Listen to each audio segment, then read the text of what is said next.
So what are those basic PC system parts that we've been talking about? Again, there could be many of them, but we're going to keep it simple. In general, a PC system needs to have a central processing unit, or a CPU, a monitor, a keyboard, and a mouse. We're going to talk in depth about CPUs, keyboards, and mice. We're not going to talk much more about monitors. Remember that the central processing unit, or CPU, is something that we'll be talking about, and it can also be called the case. But we'll get onto that in just a second. When it comes to monitors, keyboards, and mice, we have several different versions and they may look different. Here we can see two examples. On the bottom we see an older model called a CRT. Basically they're big and bulky and they were around for years. But they've pretty much been completely replaced by monitors that look more like the one on the top. Again, they could be different colors, different sizes, but the one on the top is known as a flat panel. It's much skinnier, much lighter, sleeker if you will. They both do the same thing. They allow us to see what's going on the computer, or what we're typing, what the computer needs from us, and so forth. Keyboards are input devices that we use, and these are two kind of specialized examples. On the top, it's called an ergonomic keyboard, and we'll talk more about these later, but it's kind of split, a little bit different than a typewriter would be, so that it's easier for people who do a lot of data entry and less wear and tear on their hands. On the bottom you see a gaming keyboard. Now it has all kinds of extra little buttons and it even has red on the keys instead of a typical black and white. This has a lot of extra things specific for gaming. Not necessarily appropriate for a business environment, but if you need to work with gaming and all the different things that have to do with that, this is the perfect keyboard for you to use. Probably the simplest type of hardware that we have is the mouse, and we'll again talk about the mouse in a later section.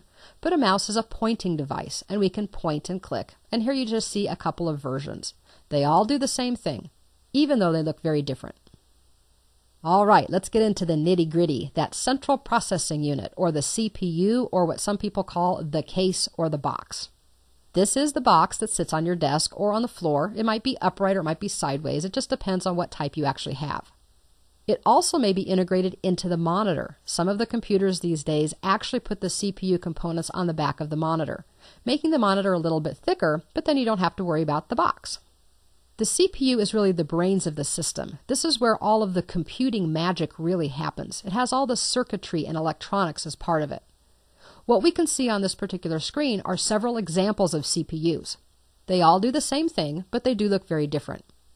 On the left is probably your most traditional looking CPU. It's a little bit wider, a little bit taller, very chunky if you will. The second one is a sleeker model, a little bit more narrow, something that we might call a mini tower, whereas the one on the left could be a full tower. The third one is actually a gaming machine, and it has all kinds of nice little lights and things that light up on the inside, makes it more exciting for people who are gamers. And on the right-hand side, we have a very small one that can sit right on the desktop. All of these do exactly the same thing.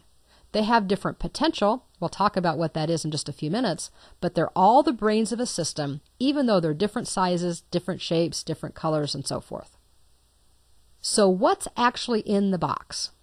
Well, actually that's pretty easy. The CPU can contain many different components or parts, but the most important parts we've listed here.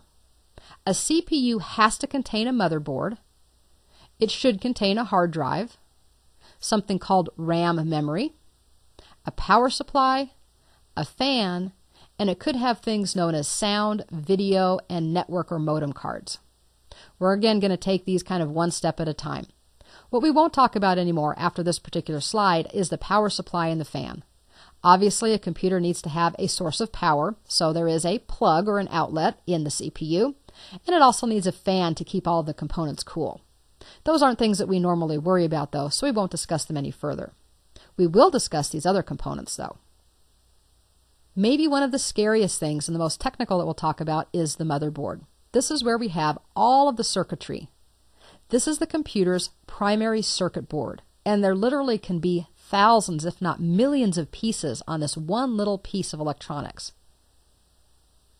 The primary components though are the actual computer processor, which we'll talk about in just a second, slots for RAM memory chips, the controlling circuits that allow the computer to recognize what a mouse is, a keyboard, a disk drive, and a printer, and what it should do with it, and then slots for other types of cards that we just mentioned, like sound cards, video cards, network cards, and modems.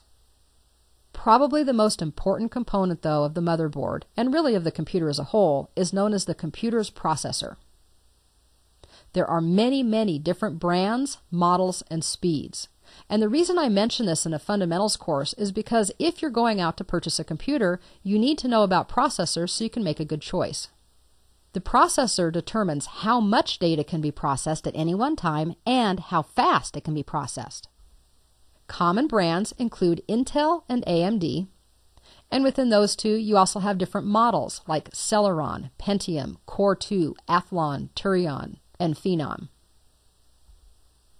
Many current processors actually have more than one processor in them, and these are sometimes called dual or quad-core processors. So on your computer and on your motherboard, you'll have one processor. But if you have a dual-core processor, it actually has two processors in one, and if you have a quad-core, it has four. But what about the processor's speed? Well, it's not quite as clear-cut as just saying, just tell me what the speed is. Here's why. The type of processor can be faster or slower than the same speed, but a different type of another processor. Let me give you an analogy for that. Let's say that you and somebody else are supposed to both go to the grocery store. You both can drive exactly 35 miles an hour from the time you start till the time you get to the store, so your speed is the same. But if you know a direct route to the store, and your friend doesn't know that route and has to go a little bit longer way, obviously you're going to get to the store faster than they are. This is the same thing that can happen with the processor. Even though technically the processors are driving, if you will, at the same speed, if they process things differently, then one may actually be slower at processing the same amount of data than another. The speed is determined by how they actually process the data, and that's measured in gigahertz. The bigger the number, the faster it is. Let's look at some examples. When you're buying or looking at the computer's processor, you need to look for several things. First of all, who's the manufacturer? What's the model? How many processors does it actually have? Remember that single core, dual core, quad core we talked about. And then what is the actual processor speed? Let's look at a specific example so you can see how you would compare processors if you were purchasing a computer. I've listed for you 4 actual examples of processors that you can buy. You'll notice that the manufacturer is the same. These are all Intel processors, but they have different models. There's a Celeron 3-core 2s, 2 that are duos, 1 that's a quad, and then a whole variety of speeds. So let's analyze these a little bit. The first one is an Intel Celeron 450 2.20 gigahertz. Now you may not know this, but a Celeron is kind of an entry-level processor, if you will. So just remember right now, it's a single-core processor, 2.2 gigahertz. If we compare that to the second one, it's also an Intel, but this is a Core 2. The Core 2 processors process things differently, so it automatically makes it a little bit faster than the Celeron. In addition, it's also operating at 2.93 gigahertz, which is a bigger number than 2.2. So it both processes things differently, which makes it faster, and its actual speed is faster. So the second one is going to be possibly a better choice. The third processor is also Core 2 Duo. So the only difference between the second and the third is that the first is at 2.93 gigahertz and the second is at 3.33. That would make the third one faster. The last one is still a Core 2, but this time it's a quad processor at 3.0 gigahertz. And this is where it gets a little bit interesting. It is a quad processor, but notice it's a little bit slower. So the question would be, based on the type of computing that you do, what types of activities you're doing, does the quad processor make it faster than the Duo, or does the 3.3 gigahertz make the Duo processor a little bit faster than the quad? It's not an easy answer. What we actually get in this particular scenario is that either one of the last two are going to be really, really close. If I'm doing some heavy-duty business computing or some things with audio and video, I definitely want to stick with one of these two processors as opposed to the Celeron. Why doesn't everybody just get the higher-end processors then? The reason is, of course, the price. A quad-core 3.0 gigahertz processor is going to be significantly more expensive than a Celeron. But you know what? If you're using a home computer and you're listening to a little bit of music, maybe browsing the internet, doing some word processing, the Celeron processor is going to be just fine. You probably wouldn't even notice the difference between these 4 processors. It's only for higher-end multitasking where the higher-end processors might become an issue. That's really what I wanted you to know about the processor itself. And I know it gets a little bit technical, but hopefully you can now see that we have hardware, software, and operating systems. Within the computer, we have the CPU or the box.